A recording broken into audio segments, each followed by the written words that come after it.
আমরা তালবিল ইলমরা মাদ্রাসায় পড়লে ছুটির দিনে শুক্রবার বৃহস্পতিবার আমরা খেলা করি। তো আমার একটু নেশা ছিল কবাডি খেলা, ক্রিকেট খেলার। আমরা ময়দানে ক্রিকেট খেলছি। আমরা যখনই ভূমিকম্প স্টার্ট হয়েছে, যতজন আমরা ছিলাম 30 থেকে 40 জন, সব আমরা জমিনে বসে গেছি, মাথা ঘুরতে লেগেছে। আমরা আমাদের মাদ্রাসার বিল্ডিং দেখতে পাচ্ছি, প্রায় 150 ফুট লম্বা বিল্ডিং।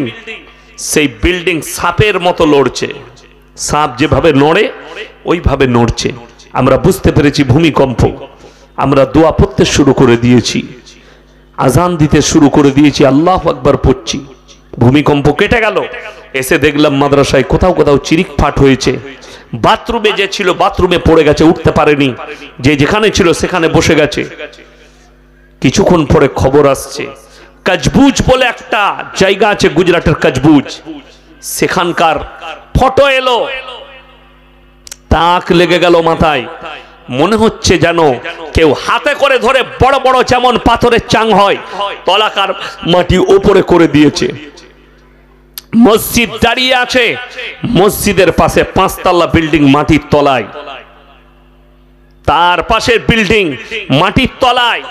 সেখানে আশ্চর্য যেটা ঘটনা ছিল, সেখানে মসজিদ দাঁড়িয়ে আছে কিন্তু বাকি সব বিল্ডিং গুঁড়ো হয়ে তলায় নেমে গেছে। আমরা যখন খোঁজ নিলাম, সেই এলাকার যে মানুষগুলো বেঁচে গেছে তারা কাঁদতে লাগলো।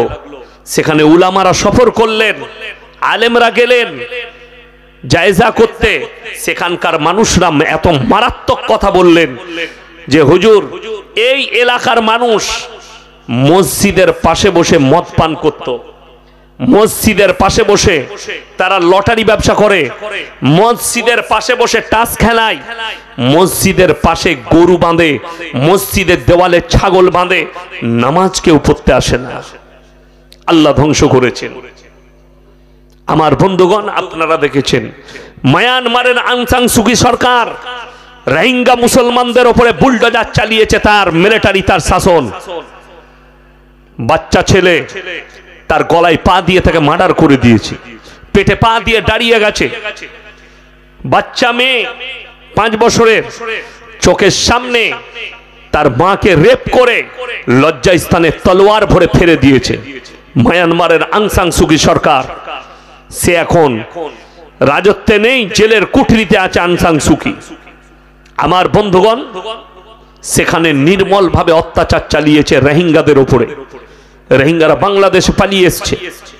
মিডিয়ার সামনে একটা বাচ্চা মেয়ে 5-7 বছর বয়স হবে, তার কোলে একটা 3 বছরের বাচ্চা আছে। শরীরে কাদা পানি লেগে আছে, জামা কাপড় নেই, জামাতে কাদা। কোথায়?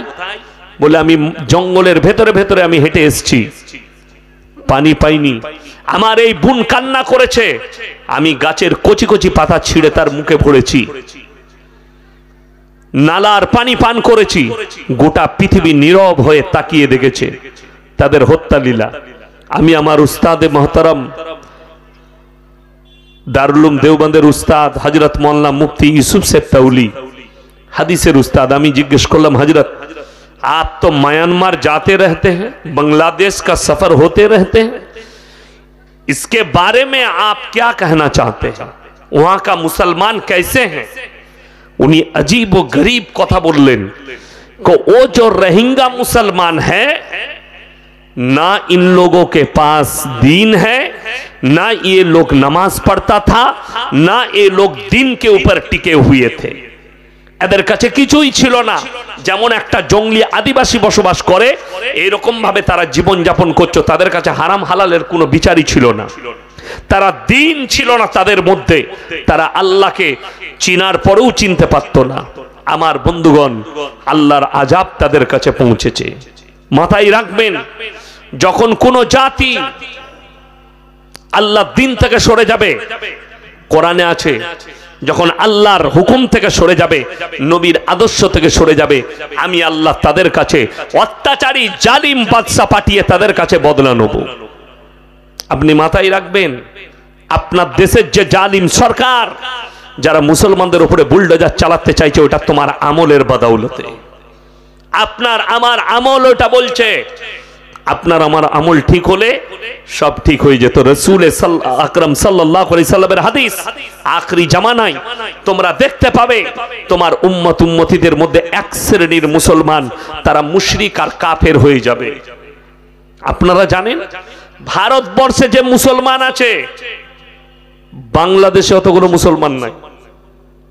বাংলাদেশে 11 কোটি মুসলমান, কত বললাম? 11 কোটি। ভারতবর্ষে 30 কোটি মুসলমান আছে। 30 কোটি।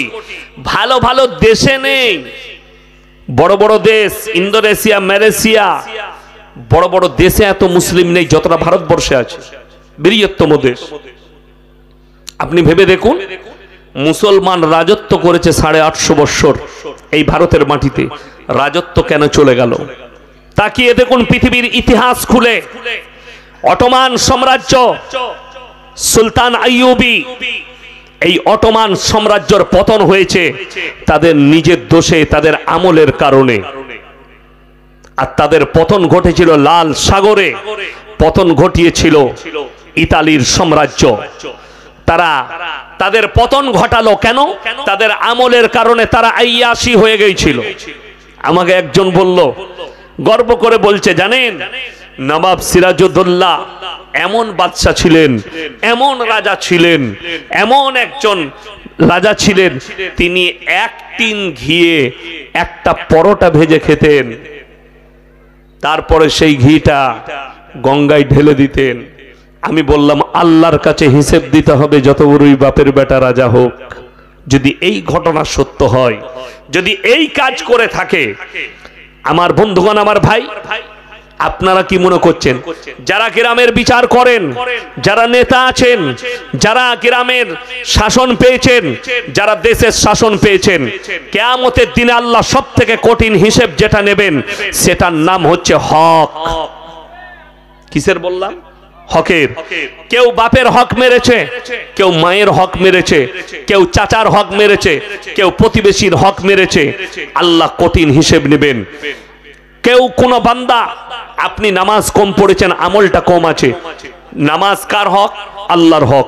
আল্লাহর যতগুলো হক আছে, এই হক যদি কেউ মারে, আমার আল্লাহ ইচ্ছা করলে ক্ষমা করবেন। কিন্তু বান্দার হক যদি কেউ মারে, সেই বান্দা না ক্ষমা করা পর্যন্ত আমার আল্লাহ ক্ষমা করবেন না। ওই জন্য আমাদের দেশের লোকের একটা বড় কায়দা আছে। কায়দাটা কি বলুন তো? মানুষ মরে গেলে, মারা গেলে জানাজার ময়দানে দাঁড়িয়ে বলা হয় যে আমি অমুকের সন্তান, আমার বাপ যদি কিছু করে থাকে ক্ষমা করে দিবেন। বলে না? বলে না? বলা হয়।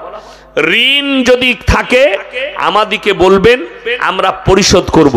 ওয়াদা করে না? করে না? এতগুলো মুসল্লি মুমিন ব্যক্তির সামনে ওয়াদা করছে। 1 মাস হয়ে গেল, পাড়ার একজন দোকানদার এসে বলল, ভাই তোর আব্বা আমার দোকানে মোটামুটি 5000 টাকা ধার খেয়েছে। তখন কি বলে জানেন? কবরে লিবি যা। ঠিক বললাম না? ও মাল আর পাত্তা দেয় না। কিন্তু তোমার জানা আছে, তুমি যখন মুমিন ব্যক্তিদের সামনে ওয়াদা করেছো, আমার আব্বা যে ঋণ করে গেছে সেই ঋণ আমি পরিশোধ করব, তার কাছে যদি প্রুফ থাকে তুমি দিতে বাধ্য। আর সেই ঋণ যদি তুমি পরিশোধ না করো, সেই ঋণের দায়ী তোমার বাপ আর নয়, তুমি দায়ী হয়ে গেলে। তোমাকে ঋণ পরিশোধ করতে হবে, তা না হলে এই ঋণের বদলা তোমাকে কিয়ামতের দিনে তোমাকে দিতে হবে, তোমার বাপ দেবে না। যেহেতু তুমি এতগুলো মুমিন ব্যক্তির সামনে ওয়াদা করেছো। আর আল্লাহ তাআলা বললেন, যারা ওয়াদা খিলাফ করে তারা হচ্ছে মুনাফিক।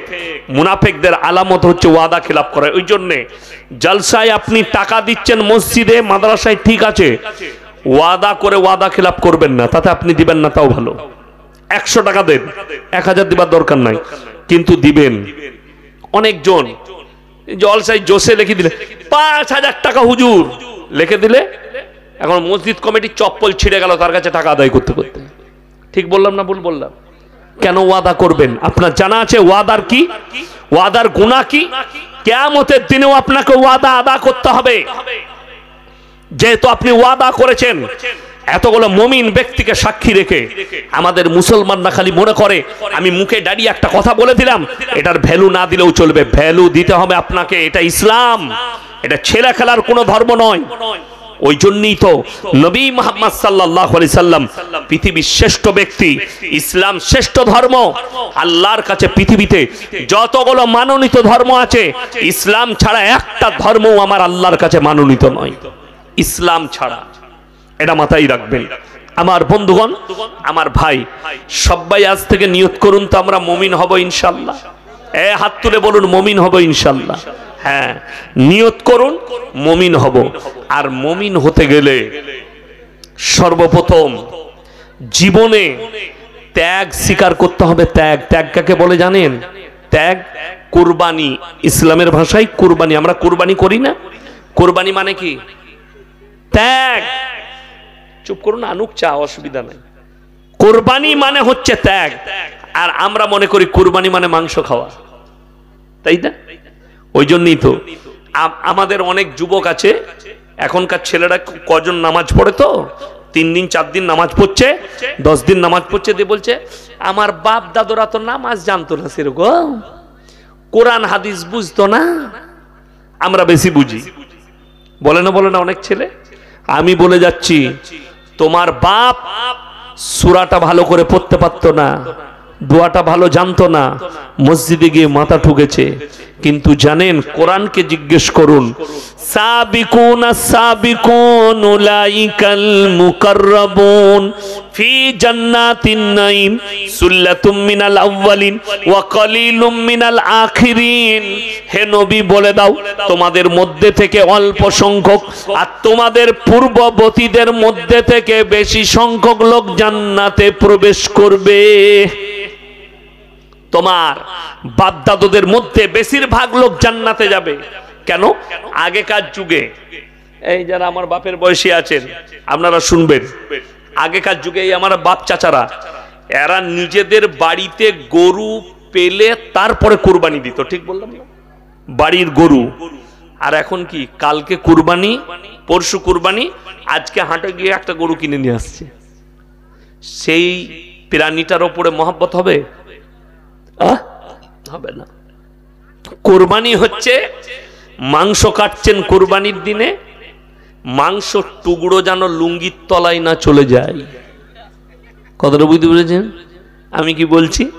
মাংস কাটতে কাটতে বেশ ভালো খান্ডা চলে গেল তলায়, কেউ দেখতে পাইনি, চলবে না। কুরবানি ওইখানেই শেষ। ত্যাগ হচ্ছে কুরবানি। আমি আল্লাহর জন্য কুরবানি দিচ্ছি।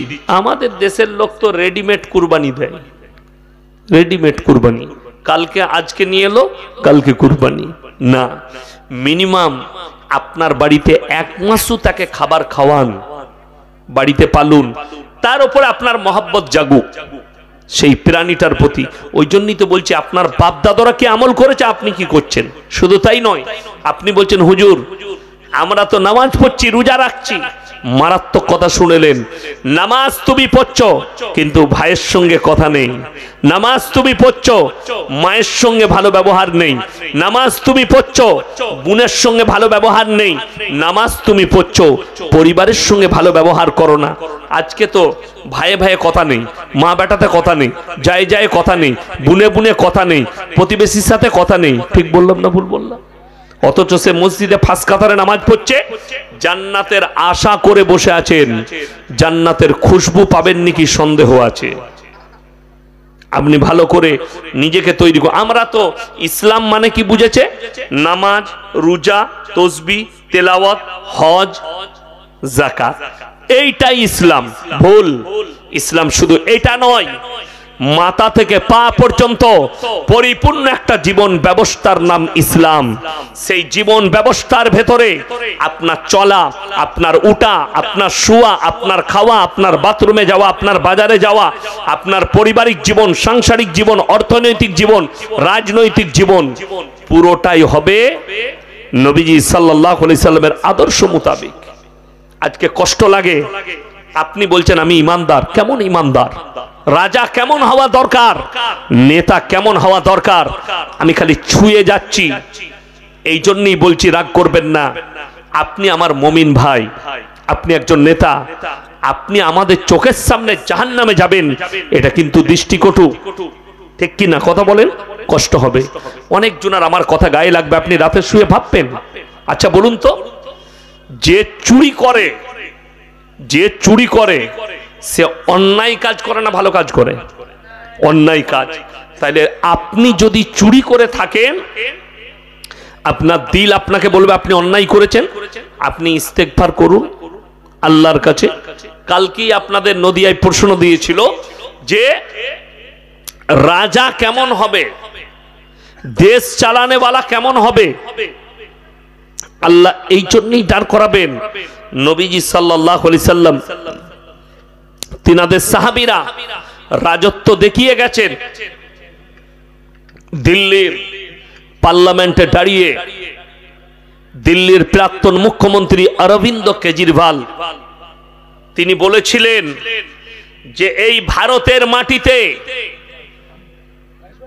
সমস্ত নেতা মন্ত্রী এরা যদি হযরতে উমরের মতো জীবন যাপন করে, একটাও গরিব আর গরিব থাকবে না, একটাও অসহায় আর অসহায় থাকবে না, একটাই দুঃখী আর দুঃখী থাকবে না, সবাই নিজের নিজের হক পেয়ে যাবে। জোরে বলুন সুবহানাল্লাহ। এটা একজন আমাদের দেশের নেতা দিল্লির প্রাক্তন মুখ্যমন্ত্রী অরবিন্দ কেজরিওয়াল বলেছিলেন।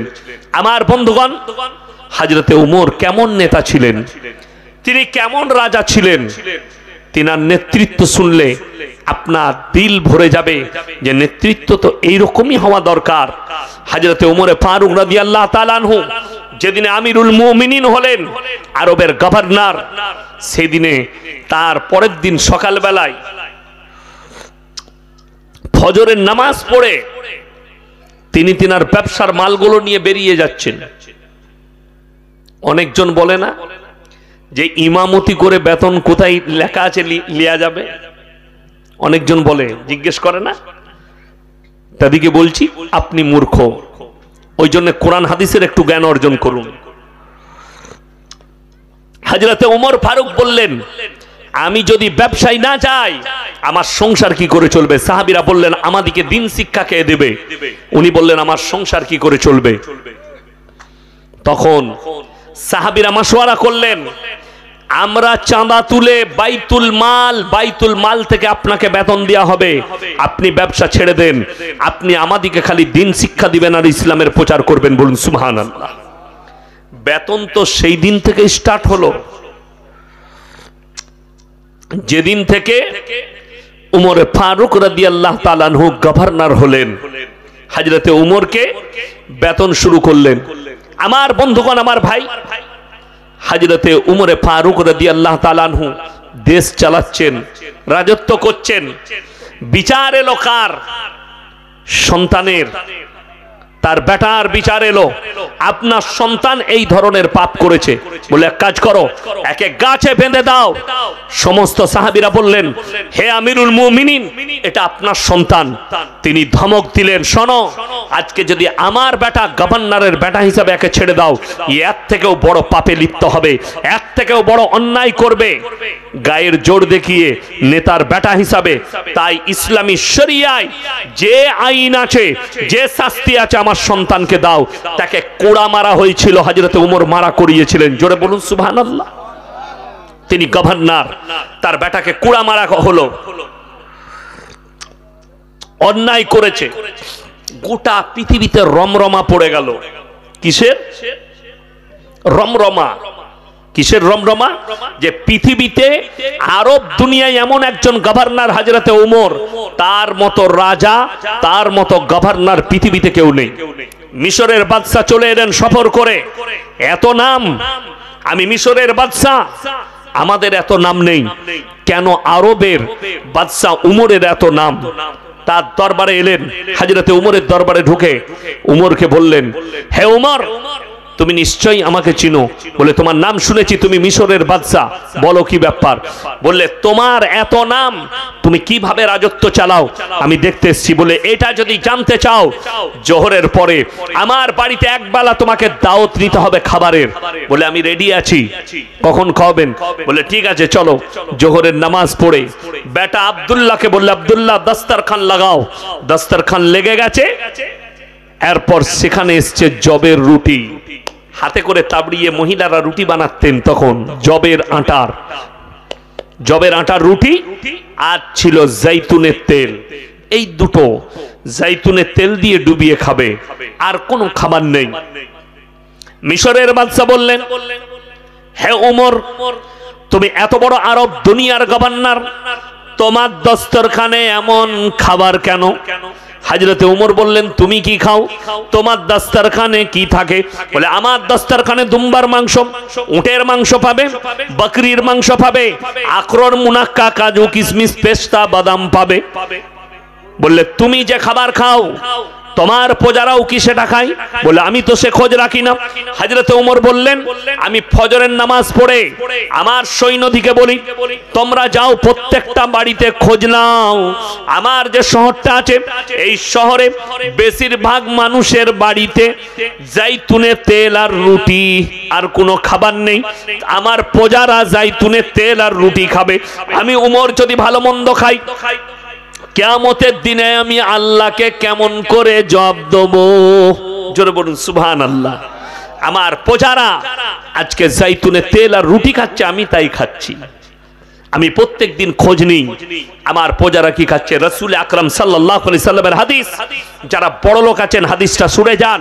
তোমার বাড়ির দেওয়ালকে এতটা উঁচু করো না যে তোমার পাশের গরিবের গরিবিটা না দেখতে পাও।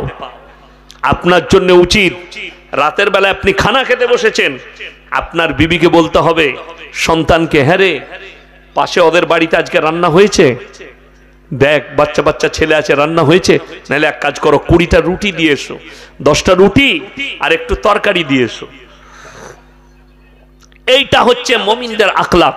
আমার আব্বাজিকে চিনেন আপনারা?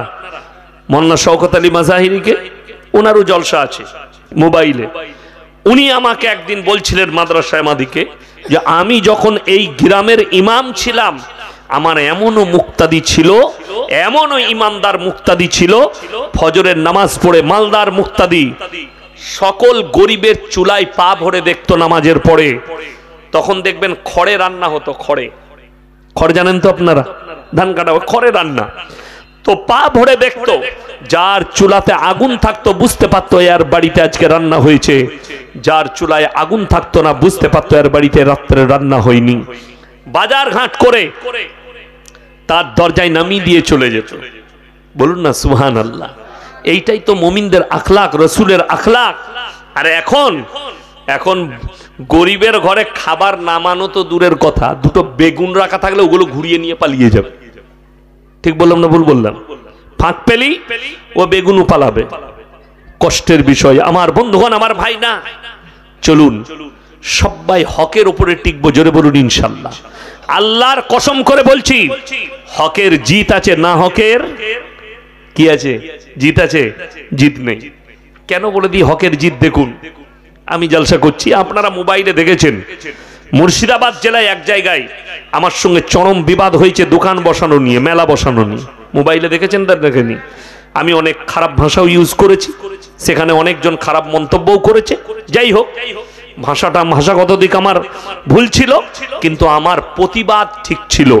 হক, এই হক প্রতিবাদ করার কারণে জানেন, কালকে আমি নদিয়ার যেখানে জলসায় ছিলাম, তারা এটা মোবাইলে দেখার পরে সঙ্গে সঙ্গে অ্যানাউন্স করেছে পুরো এলাকায় আমাদের জলসায় একটাও দোকান বসানো যাবে না। আমি গেলাম কালকে, বলে হুজুর আপনি প্রতিবাদ করেছেন, ওটা দেখে আমরা ভয়ে আর দোকান বসাইনি। আমি বললাম আল্লাহকে ভয় করো, আমাকে নয়। তাহলে কি বোঝা গেল? আমি হকের ওপরে টিকে আছি বলে হকের জিত হয়েছে না হয়নি? আমাকে যারাই দাওয়াত দিবে তারাই মনে মনে ভাববে, ইয়াসিন সাহেবকে দাওয়াত দিতে গেলে ভাবতে হবে, তারা মাশওয়ারাও করবে, এদিকে রাখো, তারা মাশওয়ারাও করবে যে ইয়াসিন সাহেবকে দাওয়াত দিলে দোকান বসানো যাবে না। আপনারা ভাববেন না, কমিটির ছেলেদিকে বলছি, এই কটা মানুষ ইয়াসিন সাহেবের জলসা শুনছে, দরকার নেই 50টা মানুষ জলসা শুনবে, আর আমি ইয়াসিন আল্লাহর কসম খেয়ে বলছি, যদি 5টা লোক জলসা শুনে আমি 5000 লোকের সামনে যে বয়ান করি, 5টা লোক থাকলেও সেই কথাগুলোই আমি আলোচনা করি। কেন? একটা লোক যদি পরিবর্তন হয়, একটা লোক যদি হিদায়াত পাই, তো আমি আল্লাহর কাছে কিয়ামতের দিনে এর সাদকাটা পাবো, এর বদলা পাবো। তাই আমি কোনো জায়গায় এটা ভাবি না যে 10টা লোক আছে আমি আর কথা বলবো না, 5টা লোক আছে আমি গল্প করে কাটিয়ে দেবো। আপনাদের কি মনে হচ্ছে আমি গল্প করছি? না, আমি খুব সেন্সিটিভ আলোচনা করছি। যদি আপনি ব্রেনে ধরতে পারেন, বিবেকে ধরতে পারেন,